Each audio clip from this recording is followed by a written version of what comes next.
चाहे बेधी राखे राम, चाहे बेधी राखे राम, अरे ताही बेधी रहिए और सीताराम सीताराम सीताराम कहिए, सीताराम सीताराम सीताराम कहिए।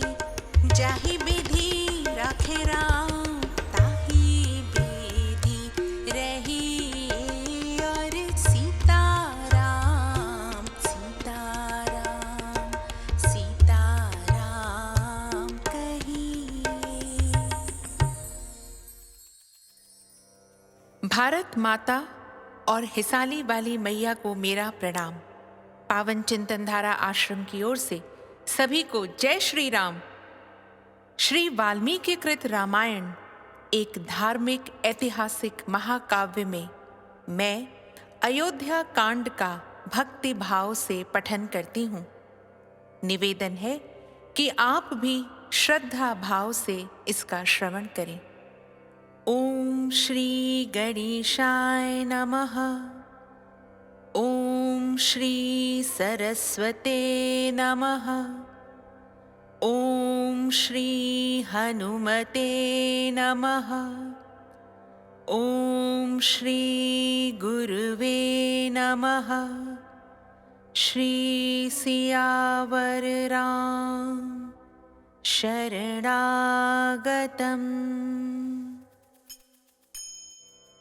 29वां सर्ग। सीता का श्री राम के समक्ष उनके साथ अपने वन गमन का औचित्य बताना। श्री रामचंद्र जी की यह बात सुनकर सीता को बड़ा दुख हुआ। उनके मुख पर आंसुओं की धारा बह चली और वे धीरे धीरे इस प्रकार कहने लगीं, प्राणनाथ, आपने वन में रहने के जो जो दोष बताए हैं, वे सब आपका स्नेह पाकर मेरे लिए गुण रूप हो जाएंगे, इस बात को आप अच्छी तरह समझ लें। रघुनंदन, मृग, सिंह, हाथी, शेर, शरभ, चमरी गाय, नील गाय तथा जो अन्य जंगली जीव हैं, वे सब के सब आपका रूप देखकर भाग जाएंगे, क्योंकि ऐसा प्रभावशाली स्वरूप उन्होंने पहले कभी नहीं देखा होगा। आपसे तो सभी डरते हैं, फिर वे पशु क्यों नहीं डरेंगे? श्री राम, मुझे गुरुजनों की आज्ञा से निश्चय ही आपके साथ चलना है, क्योंकि आपका वियोग हो जाने पर मैं यहाँ अपने जीवन का परित्याग कर दूंगी। रघुनाथ जी, आपके समीप रहने पर देवताओं के राजा इंद्र भी बलपूर्वक मेरा तिरस्कार नहीं कर सकते। श्री राम, पतिव्रता स्त्री अपने पति से वियोग होने पर जीवित नहीं रह सकेगी, ऐसी बात आपने भी मुझे भली भांति दर्शाई है। महाप्राज्ञ, यद्यपि वन में दोष और दुख ही भरे हैं, तथापि अपने पिता के घर पर रहते समय मैं ब्राह्मणों के मुख से पहले यह बात सुन चुकी हूँ कि मुझे अवश्य ही वन में रहना पड़ेगा। यह बात मेरे जीवन में सत्य होकर रहेगी। महाबली वीर, हस्तरेखा देखकर भविष्य की बातें जान लेने वाले ब्राह्मणों के मुख से अपने घर पर ऐसी बात सुनकर मैं सदा ही वनवास के लिए उत्साहित रहती हूँ। प्रियतम, ब्राह्मण से ज्ञात हुआ वन में रहने का आदेश एक न एक दिन मुझे पूरा करना ही पड़ेगा। यह किसी तरह पलट नहीं सकता। अतः मैं अपने स्वामी आपके साथ वन में अवश्य चलूंगी। ऐसा होने से मैं उस भाग्य के विधान को भोग लूंगी, उसके लिए यह समय आ गया है। अतः आपके साथ मुझे चलना ही है। इससे उस ब्राह्मण की बात भी सच्ची हो जाएगी। वीर, मैं जानती हूं कि वनवास में अवश्य ही बहुत से दुख प्राप्त होते हैं, परंतु वे उन्हीं को दुख जान पड़ते हैं जिनकी इंद्रियां और मन अपने वश में नहीं हैं। पिता के घर पर कुमारी अवस्था में एक शांति परायणा भिक्षुकी के मुख से भी मैंने अपने वनवास की बात सुनी थी। उसने मेरी माता के सामने ही ऐसी बात कही थी। प्रभो, यहाँ आने पर भी मैंने पहले ही कई बार आपसे कुछ काल तक वन में रहने के लिए प्रार्थना की थी और आपको राजी भी कर लिया था। इससे आप निश्चित रूप से जान लें कि आपके साथ वन को चलना मुझे पहले से ही अभीष्ट है। रघुनंदन, आपका भला हो। मैं वहां चलने के लिए पहले से ही आपकी अनुमति प्राप्त कर चुकी हूँ। अपने शूरवीर वनवासी पति की सेवा करना मेरे लिए अधिक रुचिकर है। शुद्धात्मन, आप मेरे स्वामी हैं। आपके पीछे प्रेम भाव से वन में जाने पर मेरे पाप दूर हो जाएंगे, क्योंकि स्वामी ही स्त्री के लिए सबसे बड़ा देवता है। आपके अनुगमन से परलोक में भी मेरा कल्याण होगा और सदा आपके साथ मेरा संयोग बना रहेगा। इस विषय में यशस्वी ब्राह्मणों के मुख से एक पवित्र श्रुति सुनी जाती है, जो इस प्रकार है। महाबली वीर, इस लोक में पिता आदि के द्वारा जो कन्या जिस पुरुष को अपने धर्म के अनुसार जल से संकल्प करके दे दी जाती है, वह मरने के बाद परलोक में भी उसी की स्त्री होती है। मैं आपकी धर्म पत्नी हूँ, उत्तम व्रत का पालन करने वाली और पतिव्रता हूँ। फिर क्या कारण है कि आप मुझे यहाँ से अपने साथ ले चलना नहीं चाहते हैं? ककुत्स कुलभूषण, मैं आपकी भक्त हूँ, पातिव्रत्य का पालन करती हूँ, आपके बिछोह के भय से दीन हो रही हूँ तथा आपके सुख दुख में समान रूप से हाथ बटाने वाली हूँ। मुझे सुख मिले या दुख, मैं दोनों अवस्थाओं में सम रहूंगी, हर्ष या शोक के वशीभूत नहीं होंगी। अतः आप अवश्य ही मुझे साथ ले चलने की कृपा करें। यदि आप इस प्रकार दुख में पड़ी हुई मुझ सेविका को अपने साथ वन में ले जाना नहीं चाहते हैं, तो मैं मृत्यु के लिए विष खा लूंगी, आग में कूद पड़ूंगी अथवा जल में डूब जाऊंगी। इस तरह अनेक प्रकार से सीता जी वन में जाने के लिए याचना कर रही थीं, तथापि महाबाहु श्री राम ने उन्हें अपने साथ निर्जन वन में ले जाने की अनुमति नहीं दी। इस प्रकार उनके अस्वीकार कर देने पर मिथिलेश कुमारी सीता को बड़ी चिंता हुई और वे अपने नेत्रों से गरम गरम आंसू बहाकर धरती को भिगोने सी लगी। उस समय विदेह नंदिनी जानकी को चिंतित और कुपित देख मन को वश में रखने वाले श्री रामचंद्र जी ने उन्हें वनवास के विचार से निवृत्त करने के लिए भांति भांति की बातें कहकर समझाया। इस प्रकार श्री वाल्मीकि निर्मित आर्ष रामायण आदि काव्य के अयोध्या कांड में 29वां सर्ग पूरा हुआ। राम रामेति रामेति रमे रामे मनोरमे सहस्रनाम ततुल्यम राम नाम वरानने। 30वां सर्ग सीता का वन में चलने के लिए अधिक आग्रह। विलाप और घबराहट देखकर श्री राम का उन्हें साथ ले चलने की स्वीकृति देना, पिता माता और गुरुजनों की सेवा का महत्व बताना तथा सीता को वन में चलने की तैयारी के लिए घर की वस्तुओं का दान करने की आज्ञा देना। श्री राम के समझाने पर मिथिलेश कुमारी जानकी वनवास की आज्ञा प्राप्त करने के लिए अपने पति से फिर इस प्रकार बोली। सीता अत्यंत डरी हुई थी। वे प्रेम और स्वाभिमान के कारण विशाल वक्ष स्थल वाले श्री रामचंद्र जी पर आक्षेप सा करती हुई कहने लगी, श्री राम, क्या मेरे पिता मिथिला नरेश विदेहराज जनक ने आपको जामाता के रूप में पाकर कभी यह भी समझा था कि आप केवल शरीर से ही पुरुष हैं, कार्यकलाप से तो स्त्री ही हैं। नाथ, आपके मुझे छोड़कर चले जाने पर संसार के लोग अज्ञानवश यदि यह कहने लगे कि सूर्य के समान तपने वाले श्री रामचंद्र में तेज और पराक्रम का अभाव है, तो उनकी यह असत्य धारणा मेरे लिए कितने दुख की बात होगी। आप क्या सोचकर विषाद में पड़े हुए हैं, अथवा किससे आपको भय हो रहा है, जिसके कारण आप अपनी पत्नी मुझ सीता का, जो एकमात्र आपके ही आश्रित है, परित्याग करना चाहते हैं? जैसे सावित्री द्युमत्सेन कुमार वीरवर सत्यवान की ही अनुगामिनी थी, उसी प्रकार आप मुझे भी अपनी ही आज्ञा के अधीन समझिए। निष्पाप रघुनंदन, जैसी दूसरी कोई कुल कलंकिनी स्त्री पर पुरुष पर दृष्टि रखती है, वैसी मैं नहीं हूं। मैं तो आपके सिवा किसी दूसरे पुरुष को मन से भी नहीं देख सकती, इसलिए आपके साथ ही चलूंगी।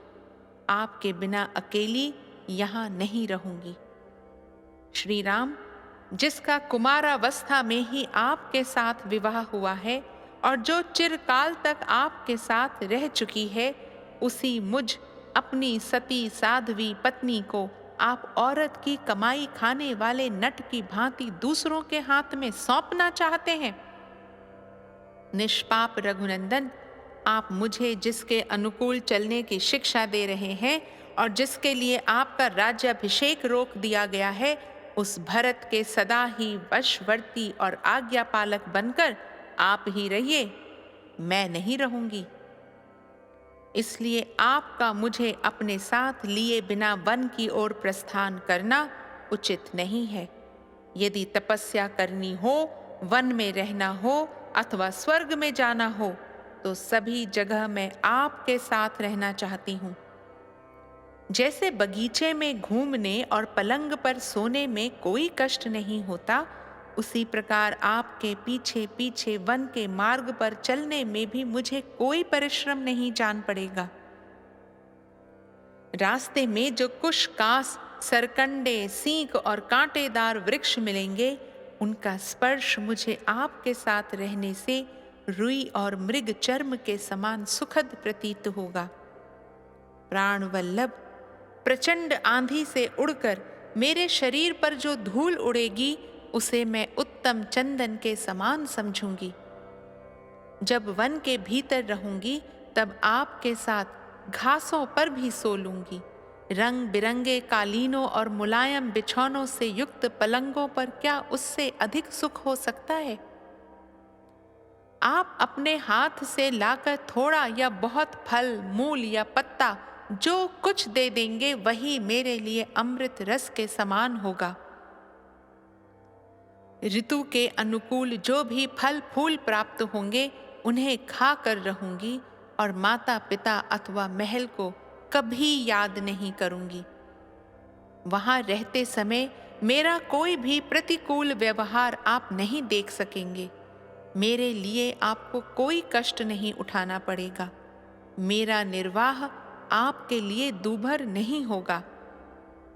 आपके साथ जहां भी रहना पड़े, वही मेरे लिए स्वर्ग है, और आपके बिना जो कोई भी स्थान हो, वह मेरे लिए नरक के समान है। श्री राम, मेरे इस निश्चय को जानकर आप मेरे साथ अत्यंत प्रसन्नता पूर्वक वन को चलें। मुझे वनवास के कष्ट से कोई घबराहट नहीं है। यदि इस दशा में भी आप अपने साथ मुझे वन में नहीं ले चलेंगे, तो मैं आज ही विष पी लूंगी, परंतु शत्रुओं के अधीन होकर नहीं रहूंगी। नाथ, यदि आप मुझे त्याग कर वन को चले जाएंगे, तो पीछे भी इस भारी दुख के कारण मेरा जीवित रहना संभव नहीं है। ऐसी दशा में मैं इसी समय आपके जाते ही अपना प्राण त्याग देना अच्छा समझती हूँ। आपके विरह का यह शोक मैं 2 घड़ी भी नहीं सह सकूंगी। फिर मुझ दुखिया से यह 14 वर्षों तक कैसे सहा जाएगा? इस प्रकार बहुत देर तक करुणाजनक विलाप करके शोक से संतप्त हुई सीता शिथिल हो अपने पति को जोर से पकड़कर उनका गाढ़ आलिंगन करके फूट फूट कर रोने लगी। जैसे कोई हथिनी विष में बुझे हुए बहुसंख्यक बाणों द्वारा घायल कर दी गई हो, उसी प्रकार सीता श्री रामचंद्र जी के पूर्वोक्त अनेकानेक वचनों द्वारा मर्माहत हो उठी थी। अतः जैसे अरणी आग प्रकट करती है, उसी प्रकार वे बहुत देर से रोके हुए आंसुओं को बरसाने लगी। उनके दोनों नेत्रों से स्फटिक के समान निर्मल संताप जनित अश्रु जल झर रहा था, मानो दो कमलों से जल की धारा गिर रही हो। बड़े बड़े नेत्रों से सुशोभित और पूर्णिमा के निर्मल चंद्रमा के समान कांतिमान उनका वह मनोहर मुख संताप जनित ताप के कारण पानी से बाहर निकाले हुए कमल के समान सूख सा गया था। सीता जी दुख के मारे अचेत सी हो रही थीं। श्री रामचंद्र जी ने उन्हें दोनों हाथों से संभाल कर हृदय से लगा लिया और उस समय उन्हें सांत्वना देते हुए कहा, देवी, तुम्हें दुख देकर मुझे स्वर्ग का सुख मिलता हो तो मैं उसे भी लेना नहीं चाहूंगा। स्वयं भू ब्रह्मा जी की भांति मुझे किसी से किंचित भी भय नहीं है। शुभानने, यद्यपि वन में तुम्हारी रक्षा करने के लिए मैं सर्वथा समर्थ हूं, तो भी तुम्हारे हार्दिक अभिप्राय को पूर्ण रूप से जाने बिना तुमको वनवासिनी बनाना मैं उचित नहीं समझता था। मिथिलेश कुमारी, जब तुम मेरे साथ वन में रहने के लिए ही उत्पन्न हुई हो, तो मैं तुम्हें छोड़ नहीं सकता। ठीक उसी तरह जैसे आत्मज्ञानी पुरुष अपनी स्वाभाविक प्रसन्नता का त्याग नहीं करते।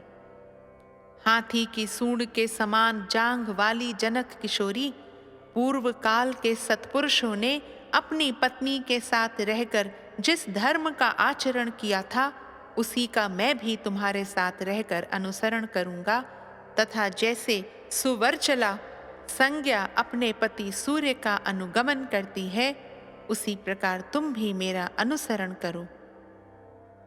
जनक नंदिनी, यह तो किसी प्रकार संभव ही नहीं है कि मैं वन को न जाऊं, क्योंकि पिताजी का वह सत्य युक्त वचन ही मुझे वन की ओर ले जा रहा है। सुश्रोणी, पिता और माता की आज्ञा के अधीन रहना पुत्र का धर्म है, इसलिए मैं उनकी आज्ञा का उल्लंघन करके जीवित नहीं रह सकता। जो अपनी सेवा के अधीन है, उन प्रत्यक्ष देवता, माता, पिता एवं गुरु का उल्लंघन करके जो सेवा के अधीन नहीं है, उस अप्रत्यक्ष देवता देव की विभिन्न प्रकार से किस तरह आराधना की जा सकती है।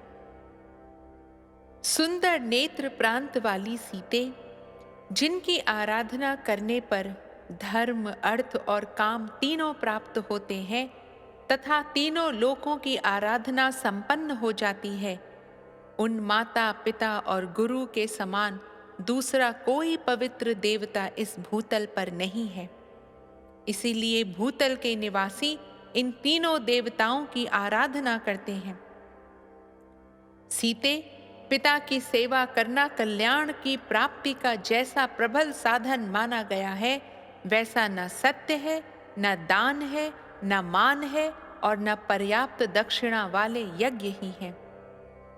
गुरुजनों की सेवा का अनुसरण करने से स्वर्ग, धन, धान्य, विद्या, पुत्र और सुख कुछ भी दुर्लभ नहीं है।